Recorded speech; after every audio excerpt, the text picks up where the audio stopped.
demanding the job before it existed, leaving CNN when I'm sure it was very comfortable and you could see a 20-year path there.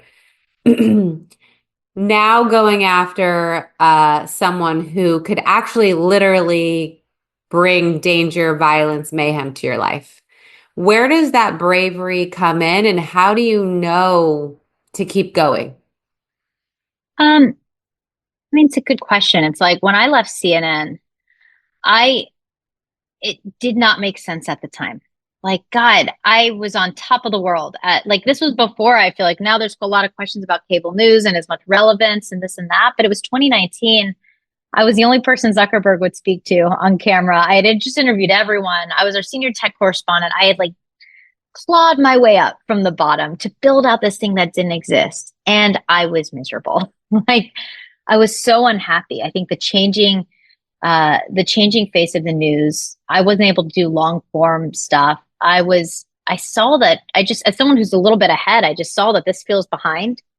Um, and I was terrified, honestly. Like, it always makes sense. Like in the rear view mirror, you're like, well, I decided to leave and it was awesome. And then I built my company. And like the reality is like I, it was so hard for me to leave, but Yeah. I finally decided I had to quit my job. And I knew that I wanted to write a book and I knew that I wanted to create my own company.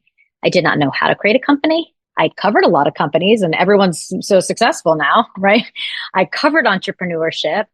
Obviously, we could psychoanalyze it and be like, well, there's a reason that you were attracted to these types of people and misfits. But I'll never forget, like, before I left, and like I'd been thinking about talking about leaving for a long time. I became obsessed with this YouTube video of a rabbi talking about how lobsters grow. Like I could not stop watching it. This is like very embarrassing to admit, but like, No, I'm glad. I want to hear it. I'm writing this oh down. my God, it was amazing. It's like the rabbi, I feel like it's like Rabbi Torsky or something, and I'm getting it wrong and like I'm gonna be like haunted for that. But he talks about like the process of growth and how a lobster grows. And the only way for a lobster to grow is it has to completely shed its shell. But we don't talk about how this is the most stressful, vulnerable moment in a lobster's life because, you know, we're all sane people and don't focus our lives talking about lobsters.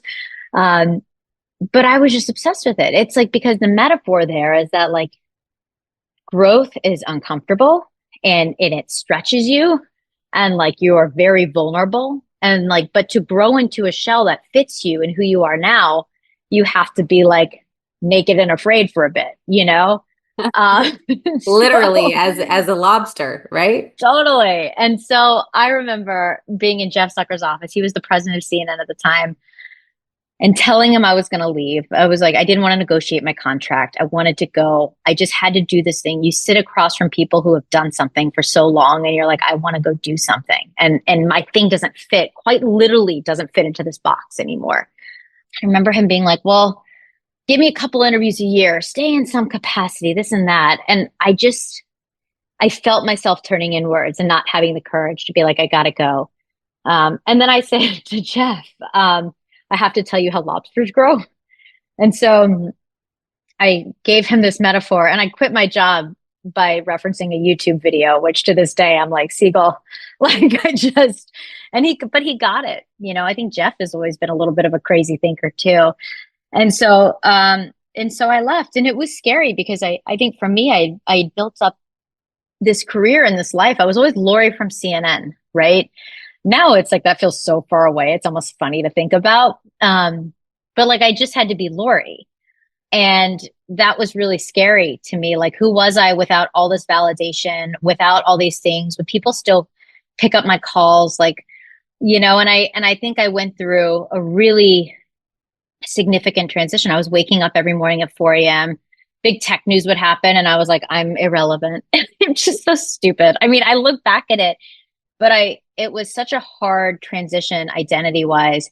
And I would not change it for anything. Like now I look back, and, you know, I went and I built out a company devoted to this mission I have where I get to have an opinion because like, I don't know, I've earned my right to have an opinion. I was in Silicon Valley, like covering this for 10 years. I don't have to pretend that I don't.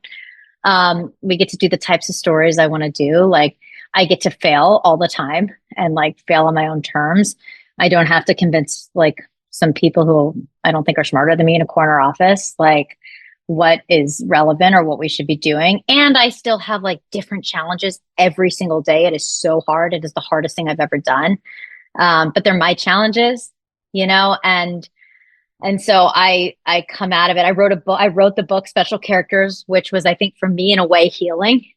And I realized I covered people's lobster moments. I covered like tech founders' lobster moments like all the time. And yet I couldn't see my own. And so I got to kind of live through my own, and I still am. I mean, the irony in all the lobster moment stuff is like they have to quit, they have to change shells every couple of years. So you never stop this process. Um, but it was wild. You know, Did you have now a moment